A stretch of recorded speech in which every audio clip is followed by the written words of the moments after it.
primeras formas de vida urbana conocidas en Asturias. Nos estamos refiriendo a los castros. Con nosotros están, para hablar de la cultura castreña, don Miguel Ángel de Blas Cortina y don Elías Carrocera. Cuando nos referimos a las primeras formas de vida urbana en Asturias, hablamos de castros, pero ¿qué son los castros y cuándo aparecen los castros?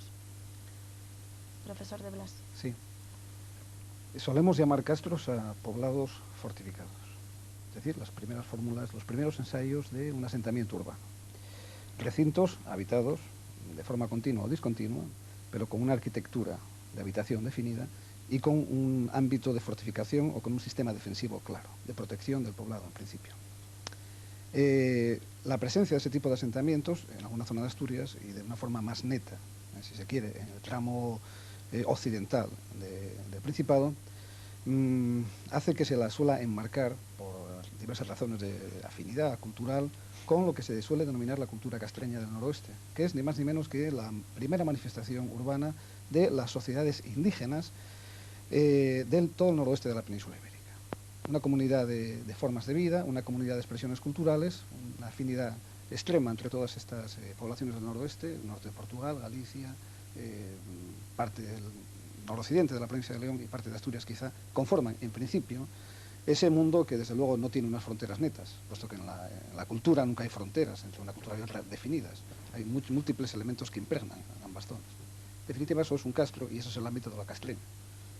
¿Y qué es lo que define, profesor Elías, a un poblado de este tipo, a un castro, para que podamos considerarlo de verdad urbano? Por ejemplo, ¿sería el número de habitantes, su extensión, el carácter de las construcciones? Bueno, yo creo que para ser propiamente urbano necesitamos, bueno, pues por una parte controlar o saber los distintos agrupamientos o agrupaciones de casas,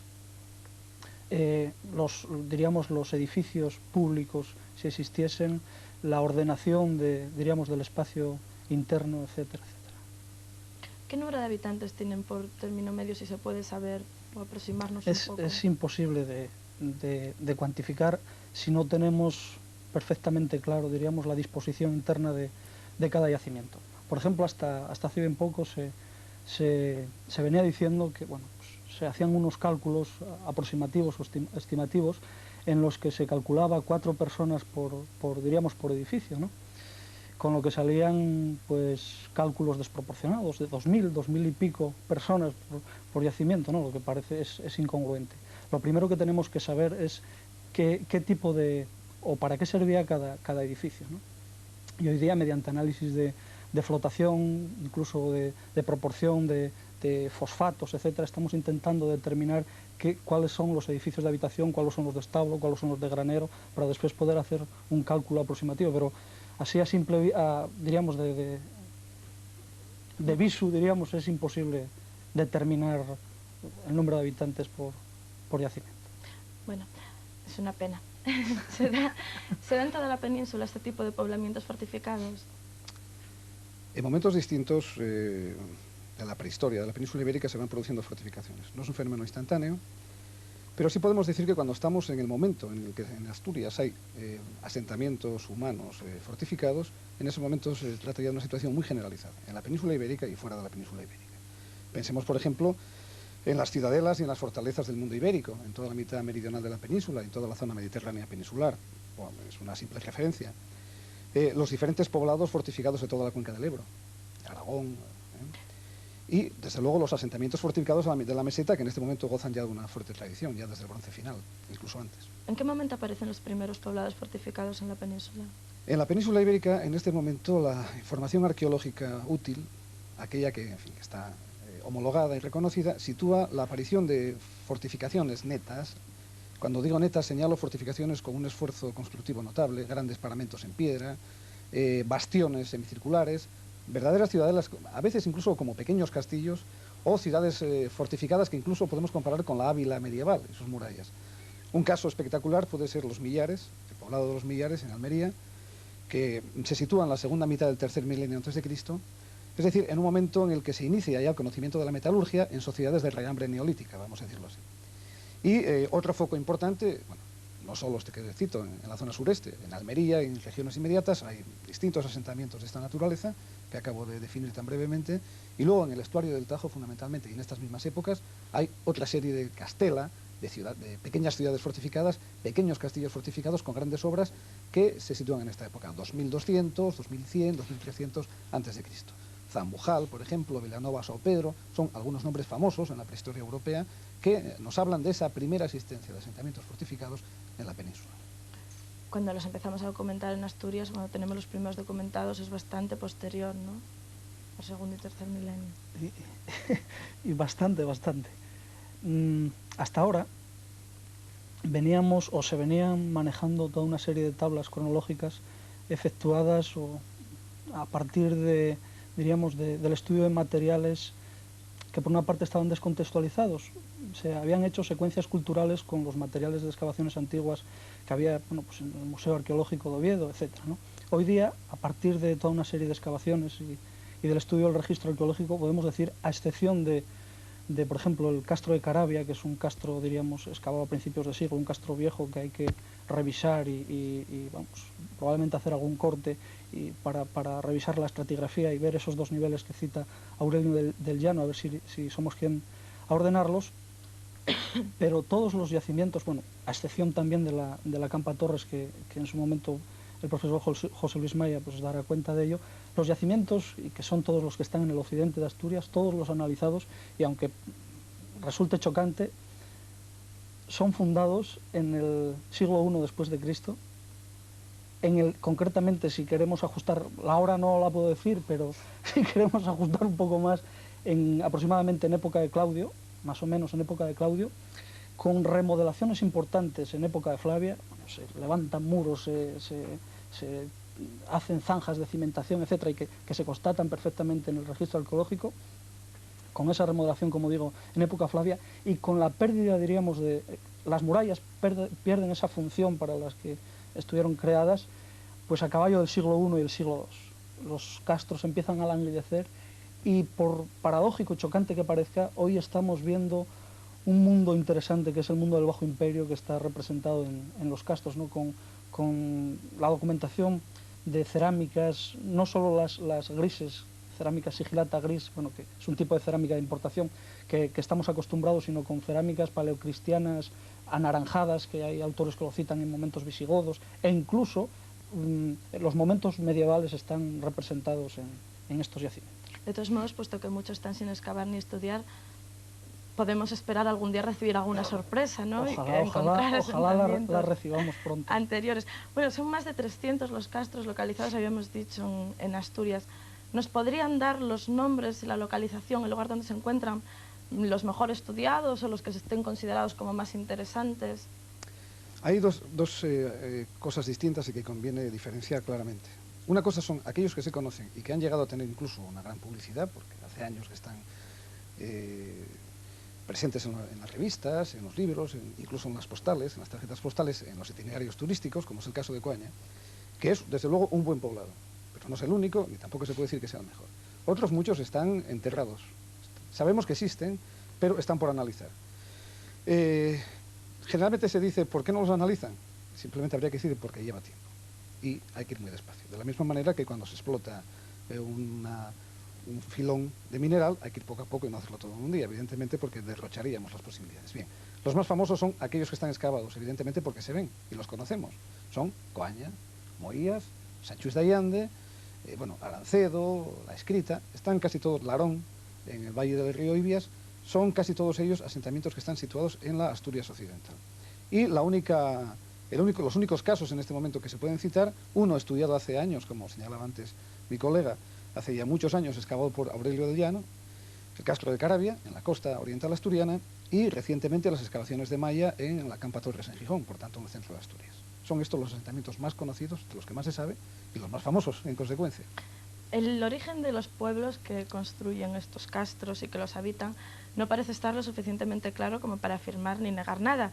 Sin embargo, una de las teorías más controvertidas y que ha hecho correr ríos de tinta es precisamente la de los celtas. ¿Qué opinión tienen nuestros invitados sobre la celtización de Asturias? Hombre, es una pregunta de actualidad, ¿no? Y una pregunta difícil.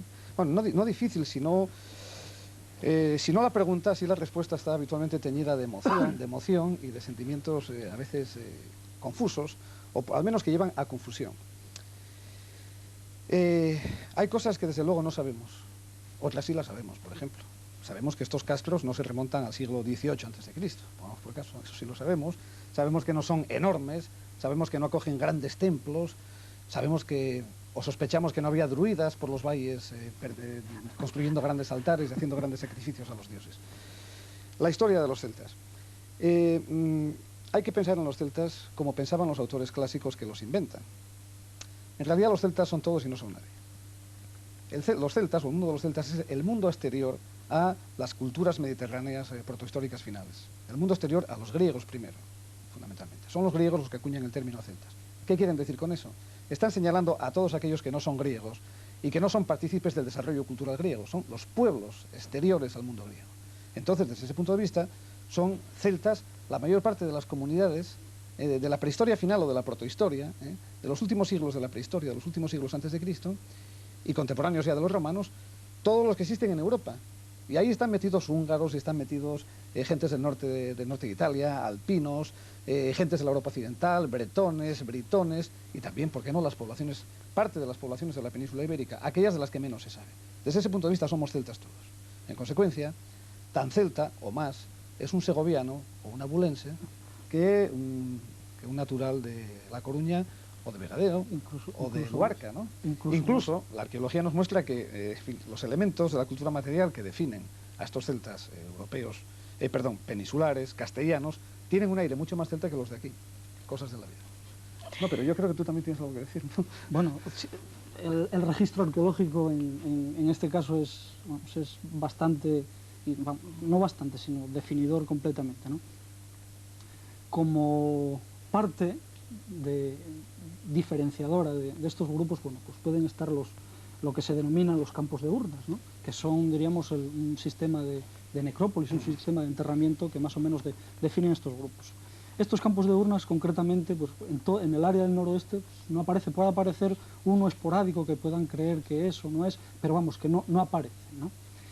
Por otra parte, tenemos que tener presente qué ocurre en las zonas limítrofes del noroeste, porque, no sé, la gente creo que piensa que había vuelos charter desde Salzburgo a la Bacoya o al Ranón, y no había tal cosa, ¿no? Es un proceso, vamos, un paso, diríamos, de los Pirineos, y es, diríamos, un lento, pero más que nada es mucho por mimetismo, por reflejos, ¿no? Esas oleadas a las que estamos acostumbrados en los libros de historia, pues nunca existieron. Vamos a volver a Asturias. En estas primeras formas de vida urbana que encontramos, ¿se puede establecer alguna tipología? Porque, quiero decir, en el momento actual, por ejemplo, las ciudades las diferenciamos o por el plano, por la extensión, el número de habitantes, las funciones que tienen, la relación con el medio rural, y entonces pues las llamamos ciudad, villa, conurbación, metrópoli, ciudad residencial, ciudad jardín. Con lo que sabemos, ¿podemos clasificar de alguna manera los castros en tipos? ¿Hay algo que les distinga a unos castros de otros? ¿O son todos los castros iguales, no les distingue nada? No, creo que pues, claro está, me voy a referir, si estamos hablando de Asturias, a esos momentos. Bueno, a Asturias, vamos a la cultura castreña del noroeste de la península. Bueno, si estamos hablando, sí, vamos a centrarnos, por ejemplo, en el territorio nuestro, ¿no?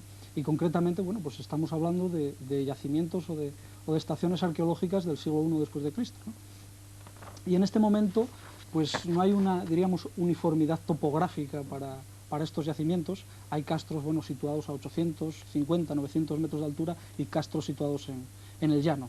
Por consiguiente, hay diríamos, una organización del espacio, una organización del territorio, una organización que en este caso probablemente sea impuesta.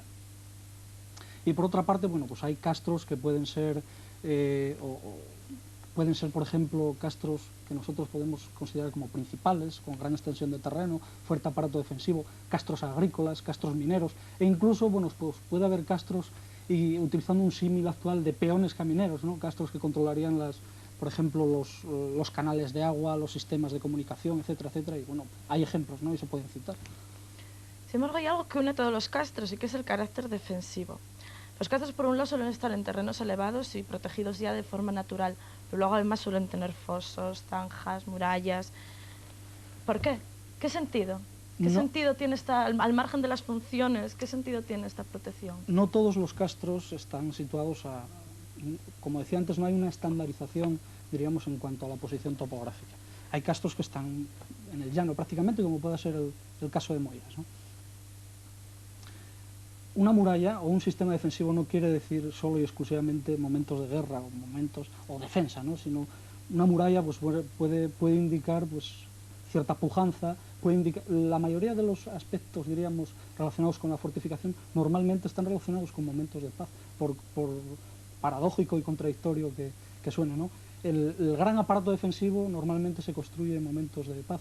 Puede indicar, como decía antes, la llegada a un sitio desconocido, como puede ser, por ejemplo, los asentamientos cuando la llegada de los normandos a Gran Bretaña. Pueden indicar, la fortificación puede indicar, bueno, pues cierto, diríamos, caché, cierta importancia, como pueden ser las ciudades de la Galia de César o las ciudades diríamos, de la Britania, etcétera, etcétera, ¿no? No quieren decir o no indican pues defensa solo y exclusivamente, ahí tiene otra serie de connotaciones. Bueno, pues una vez atravesada esta barrera defensiva o no, ¿qué tipo de construcciones encontramos dentro de un castro? ¿Qué tienen además de viviendas? ¿Tienen graneros, tienen establos, tienen edificios que podamos suponer por su tamaño o la distribución interior del espacio, que sean edificios comunales, algún tipo de...?